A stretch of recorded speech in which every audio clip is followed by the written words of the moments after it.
Good afternoon, everyone. I'm Seung Baek, one of the volunteers for the Jurassic Talk. Time certainly flies because today is the last day of May. So how was your May? Good.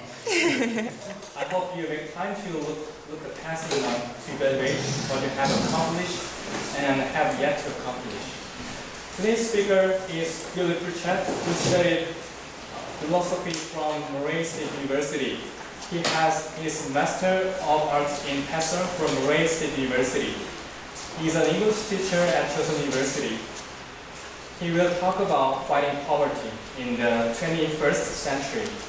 Poverty is everywhere, regardless if it's a developing or developed country like Korea.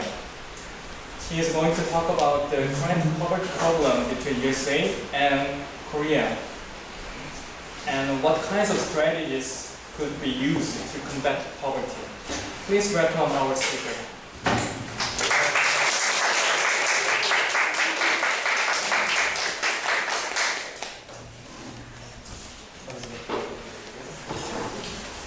Well, it's really great to see you, and I have to admit I'm a little nervous to be speaking in front of you today. As the host said, my name is Billy Pritchett, and I've been an English teacher at Chosun University for over 2 years now, and I am very interested in the issue of poverty. I've been interested in the issue for maybe since I was really young. I grew up to a very poor family, and I've always been interested in different ways in which people could practically improve other people's quality of lives and their own quality of lives. So my topic today is fighting poverty in the 21st century. And here is an outline of the presentation. First, we'll talk about poverty as a deprivation. We'll talk about poverty as an issue of low income.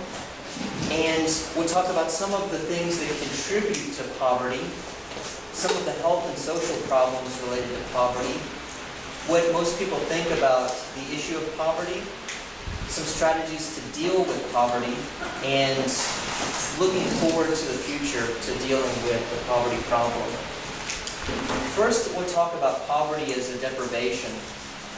There was a very famous economist named Amartya Sen who in the early 1990s developed a measure for poverty, and it's called the Human Development Index. The Human Development Index measures these three features of people's lives in a country. It measures people's life expectancy in that country, the education level, and also the income level of the people within that country. One thing about this measure is it does not adjust for the differences between the rich and the poor in the country. So it's an average for what the life expectancy, education, and income for the people in that country is. So a little later, to show the difference between what the potential level of development was within a country, and then show what the actual level was within a country, they developed the IHDI. It's also called the Inequality Adjusted Human Development Index. So the IHDI measures the potential for human development in a country, and the IHDI measures the actual level of human development in a country for all the citizens. I'll show you what this looks like whenever you think about it practically, comparing the human development, the level of good education, the level of income, and the life expectancy for the countries. So for example here, the potential for human development for the United States is number 3, ranked number 3 in the world. This is a very good sign for America and its potential for development for all its citizens. And if you look here, Korea is ranked number 12 in the world, and this is a great ranking for potential human development. Whenever you look at the differences between the rich and the poor in the countries, then the overall development for the people in the country actually falls. So now you see that the United States is here. It's almost at the bottom of the 20, and Korea is no longer in the top 20. So in summary, even developed societies like the United States and Korea have large differences between the citizens' potential for a full life, an adequate education, and adequate income, and the actual capacities to reach these measures. I'm not going to be talking about poverty in terms of educational problems or in terms of life expectancy for the citizens of the country. We're only going to zero in this talk about the issue of low income for the developed countries, and particularly focusing on the United States and some information as well about Korea. Here is poverty across an American's lifetime. According to the data in 2003, this measure in 2003, by age 20, 10.6% of the American population will have lived at least a year below the poverty line, and by age 60, 48.2% will have lived below the poverty line. So almost half of people will have lived below the poverty line by age 60 in America. Talking about living near the official poverty line, by age 20, 19.1% will live near that line, and by age 60, 64.2% will have lived near poverty, so over half. This is according to the data in 2003. And if you look at this measure, by age 60, over half will have lived near poverty. The number in 2003 was 64.2%. The number has actually increased in America over the past 10 years. Poverty is at an all-time high now. It's at 79%. 4 out of 5 U.S. adults struggle with joblessness, near poverty, or reliance on welfare. This number is projected to increase by 2030. By 2030, based on the current trend of widening income inequality, close to 85% of all working-age adults in the U.S. will experience bouts of economic insecurity, and this is by age 60 they will experience this. My focus so far has been on the United States, and the main reason why I'm talking about the United States in particular is, as a citizen of the United States, it's very troubling for me to read this information, and I feel in some sense a responsibility to try to do something to help the problem, or just to inform people of what the problem is. But also, as an international resident in Korea, I would like to tell you some of the information about what's going on in Korea, so you can be informed as well about that. And probably you will have heard some of this information. So, according to an article in Joseon Ilbo, for the absolute poverty rate, 1 in 4 Korean households fell into the absolute poverty range for at least a year between the years of 2005 and 2009. So that's about 24%. Korea does not have as big of a problem with the absolute poverty rate as America does. As I said, America, over half will live, or about half will live below poverty, over half will live near poverty. Again, this is the absolute poverty rate in Korea. For the relative poverty rate, 1 in 3 households experience relative poverty. And what this means is the total income was less than half the median income. So the median income is 3.6 million won, or about $3,300 for a 4-person household. So this means that 1 in 3 households is living on about 1.8 million won or less. Also, there's a problem in Korea with poverty among seniors. Nearly half of Korean citizens aged 65 or older live below the poverty line. This is a picture taken in the Seoul area. I did not take this picture. This came from an article that I read in the New York Times. The number is 49.3% of seniors who are affected by poverty in Korea. So in summary, more than half of Americans will experience at least a year of living in poverty, and as many as 4/5 will live in relative poverty, and that number is expected to increase to about 85% over the next 25 years. And 1 out of 4 Korean households has experienced absolute poverty. 1 out of 3 Korean households has lived on less than 1.8 million won a month for at least a year, and almost half the Korean senior population lives below the poverty line. We'll talk a little bit about some of the contributors to poverty, and here are 4 that I've identified. There's the unemployment, there's an oversaturated job market, too many people looking for jobs and unable to find them. There's also a widening income gap between the rich citizens in the country and the poor citizens, and also there's the problem of unproductive work. We'll look at unemployment here for a moment. If you see in this New Yorker cartoon, the man says, "I've stopped looking for work," which I believe helps the economic numbers. This actually is relevant to the talk because the unemployment rate in the United States and in Korea and in other developed countries, it only measures the people who are still looking for a job. It doesn't measure the number of people who stopped looking for the job. If you look at the unemployment rate compared to the employment rate, you see a big difference. Actually, in the United States and Korea, about 40% of eligible workers are unemployed. Again, talking about this measure, the unemployment rate in Korea looks pretty good. About 3.2% people look to be unemployed. But compare this to the employment rate, and you see that for the eligible workers in Korea, 60.6% are employed, and then the other number is 39.4%.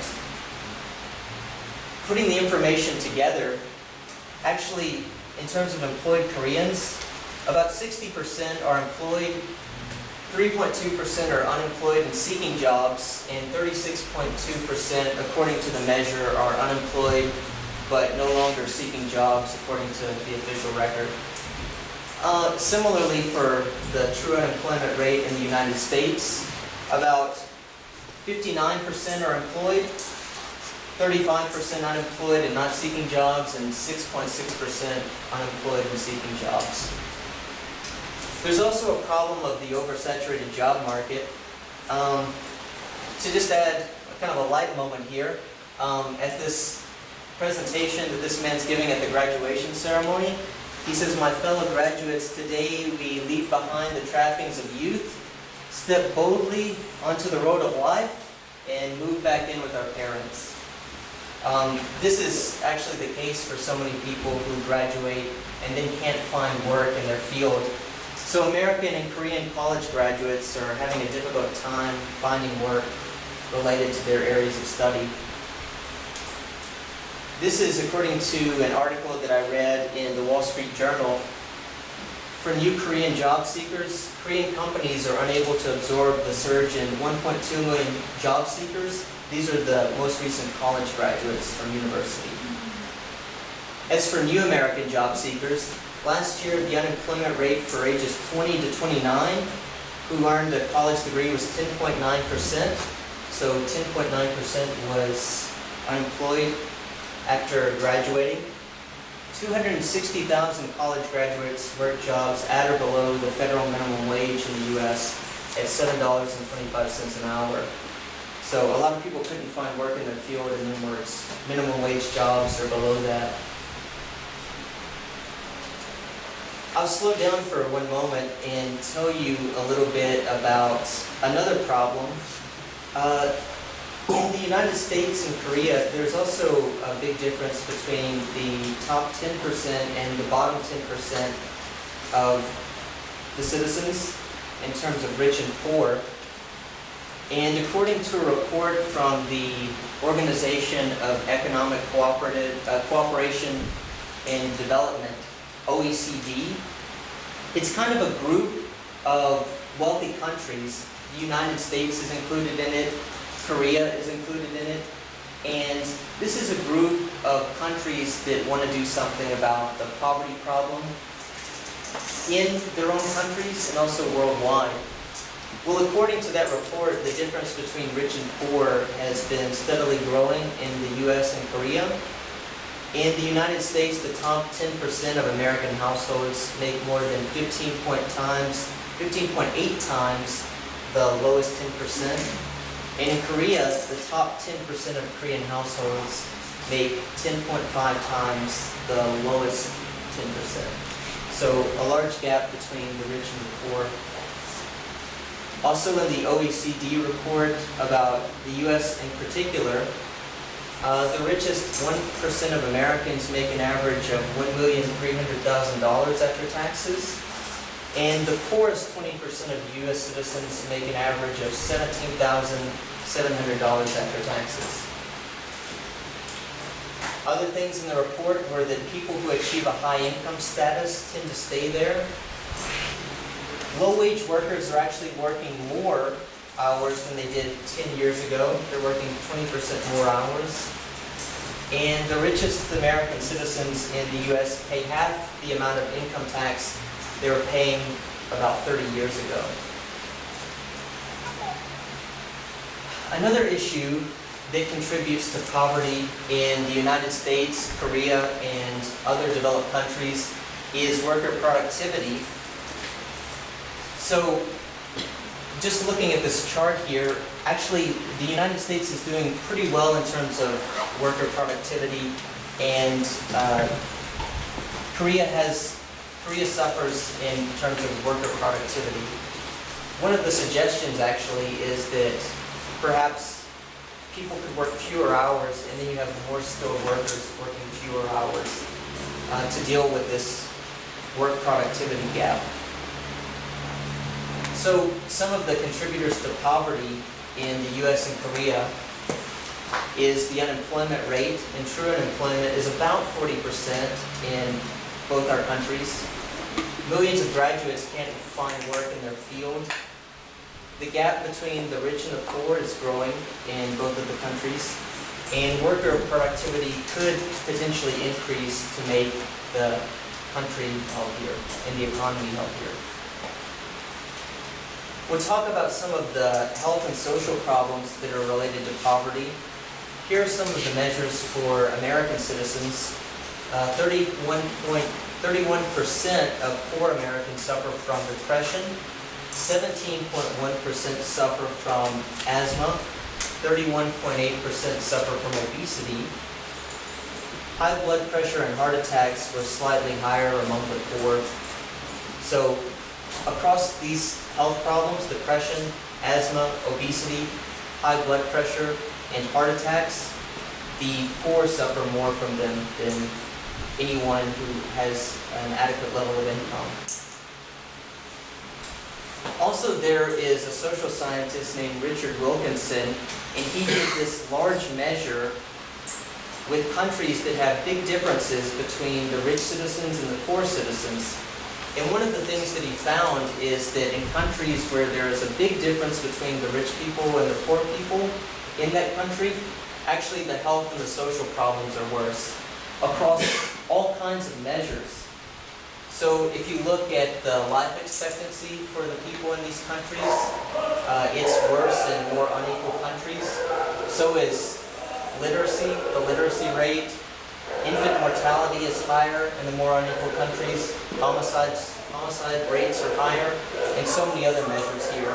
You see unemployment, teenage births, issues of social trust, obesity, and also mental illness.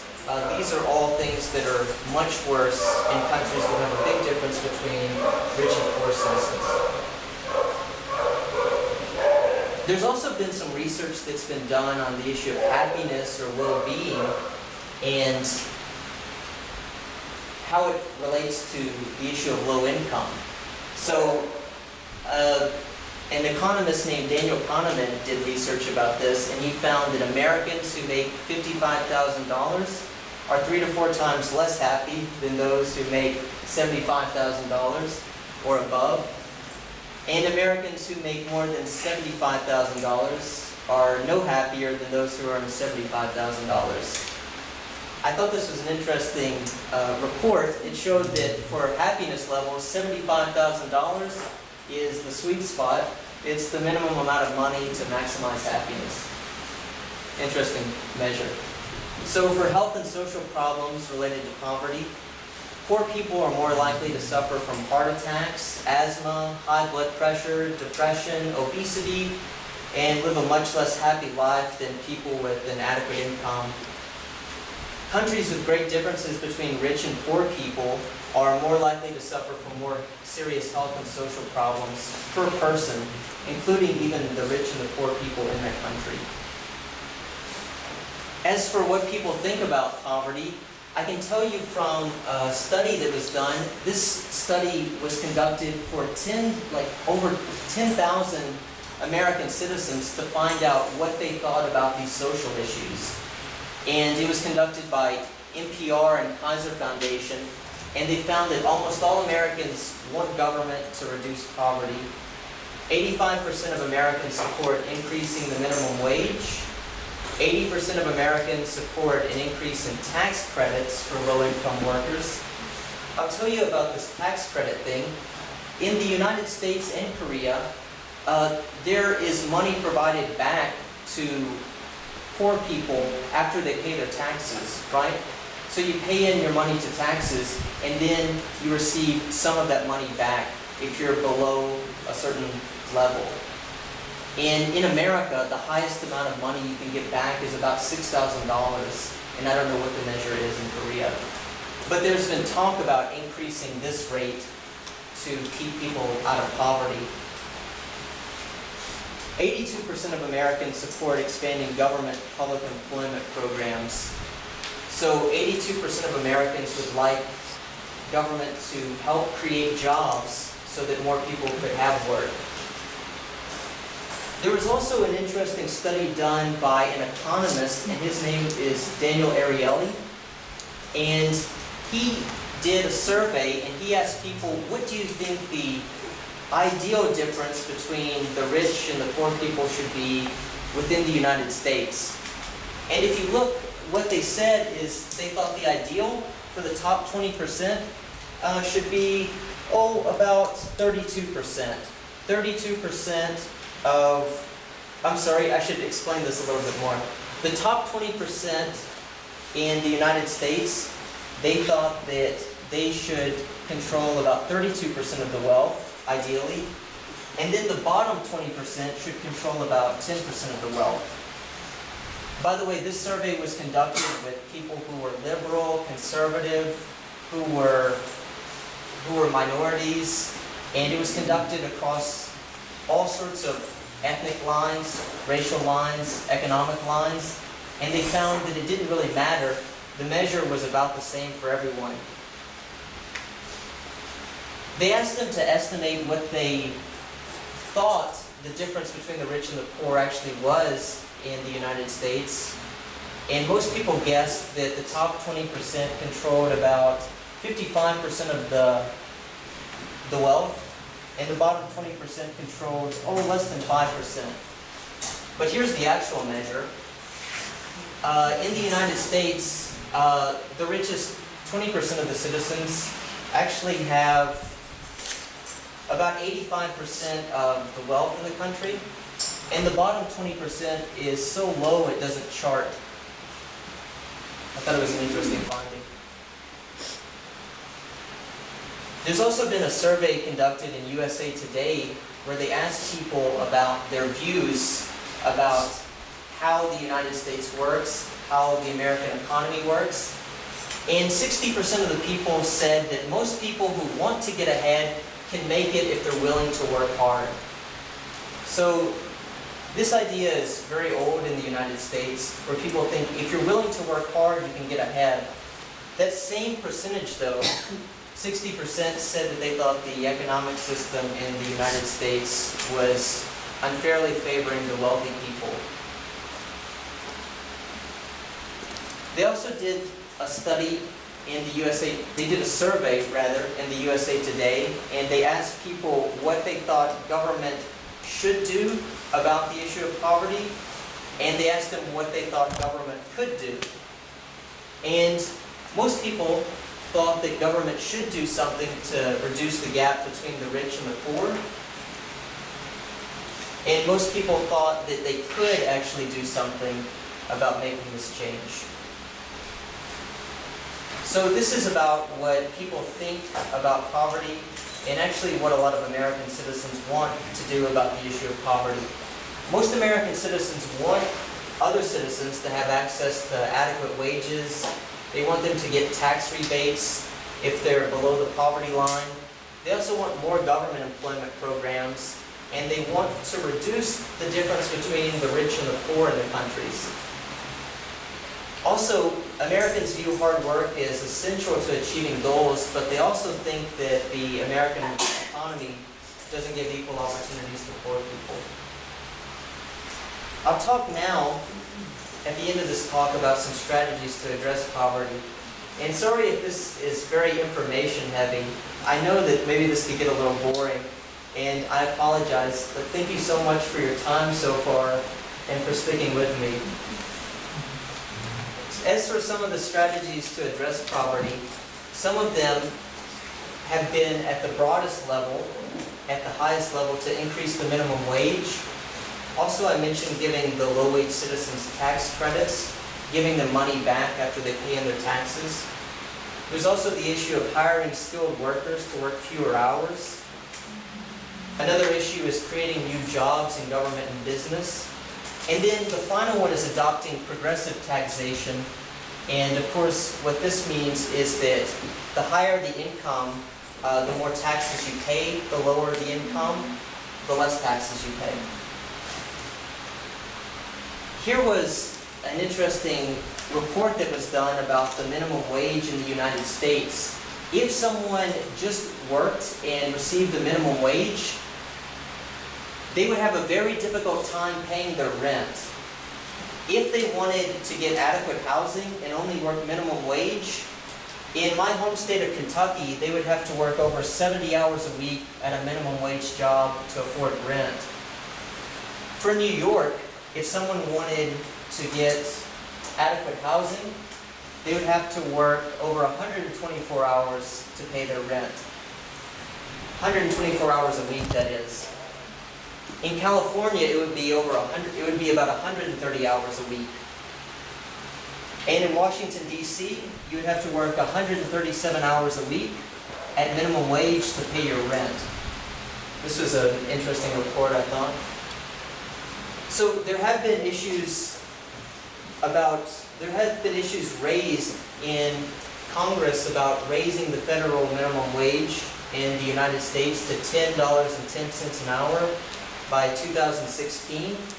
And according to the Economic Policy Institute, which is an independent organization out of Washington that just crunches all this information and tries to find out ways to improve the poverty problem and to raise the wages, they found that it would benefit 27.8 million workers if they raised the minimum wage. They also found that it would grow the economy in America to $22 billion, and it would make 85,000 new jobs. Another recommendation that I mentioned earlier is, in the United States, there's the Earned Income Tax Credit, and it's money back for low-income working families. Actually, Korea has this too. People who are kept above the poverty line because of this money back after taxes was 10.1 million Americans, and it saved 5.3 million children from suffering below the poverty line. I'll skip this slide, but I'll just say that about this issue, another issue that's been raised to solve as a strategy to deal with the poverty problem is more skilled workers working fewer hours. And I'll skip this slide. Another issue that's been raised is creating new jobs in government and business.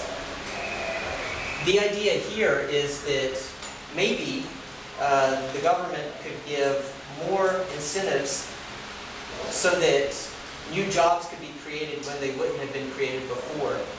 And actually, most Americans support this. So 85% of Americans support providing tax cuts to small businesses. 75% support additional funds for teachers and firefighters, police officers. 73% support tax breaks to companies who hire people who've been unemployed for more than 6 months. And you can look at the other measures here. Some also support extending the unemployment insurance benefits and providing additional funds for public works projects. Also, most Americans actually support progressive taxation. Most Americans would actually like if there is a scaled tax system where the poor citizens pay less and the richer citizens pay more. There was a bill proposed by President Obama in 2011 that would have provided an opportunity to make it where the poorer citizens pay less in taxes and the richer citizens pay more in taxes. Also, the bill included measures to create jobs where the jobs wouldn't have been created before. So you see here that 70% of Americans support increasing taxes on corporations, and 66% support increasing the income tax on individuals who make $200,000 or more. But in spite of the support, the overwhelming support from American citizens, the U.S. Senate rejected the proposal. I'll skip this slide. Here are some of the strategies to address poverty. Some suggested strategies for dealing with the poverty issue have been increasing the minimum wage, giving tax rebates to poor people, making the work week shorter but with more and better skilled workers, creating new jobs in government and business, and adopting a progressive taxation system. In all of these things, the majority of Americans support. So, about looking forward here, one of the issues that comes up and that I think that everyone struggles with is that there's the issue about who deserves what in providing money to poor people. The psychologist Steven Pinker says that most people don't oppose helping the poor out of greed, but out of a sense of fairness. And what he means here is there are some times where it's very difficult to decide who deserves the money and who doesn't deserve the money. So it's very difficult to give the money to support the deserving poor as opposed to the people who are undeserving of the money. That is an issue. But they asked most American citizens what they thought about why people become poor, and more Americans said that people become poor in America because of circumstances beyond their control than because of a lack of effort. More Americans also said that people become rich in the United States because they had more advantages in life than most other people. This is a survey from the USA Today. So a question comes up that if so many citizens really want to fight poverty and in these specific ways, then why hasn't there been any change in public policy in the United States? I remember reading fairly recently a surprising news headline, and this is what I read. According to a study that was reported in Washington Times, and I couldn't believe that it said it, but it said that ordinary American citizens have no direct influence over public policy. I read the study that they reported in the Washington Times, and I'm giving you some of the big quotes here so you can see just how strange the information is. But according to the research, the richest American individuals and organized interest groups play a substantial part in affecting public policy, but this is a quote from the paper: the general public has little or no independent influence. Another quote from the paper is, when the preferences of economic elites, like the rich and the interest groups, and the economic elites and the organized interest groups, are controlled for, the preferences of the average American appear to have only a minuscule, near zero, statistically non-significant impact on public policy. I'll tell you what they did. They looked at research from 1981 to 2002, and they looked at what the average citizen thought about the issues, and then what the richest citizens thought about the issues. And they found that no matter, even if there was support from ordinary Americans about making changes with poverty, making changes with other social issues, it made no difference if the change was made. The only time the policy would change is if the richer 2% supported the policy. So, also a quote from the paper, when fairly large majorities of Americans favor policy change, they generally do not get it.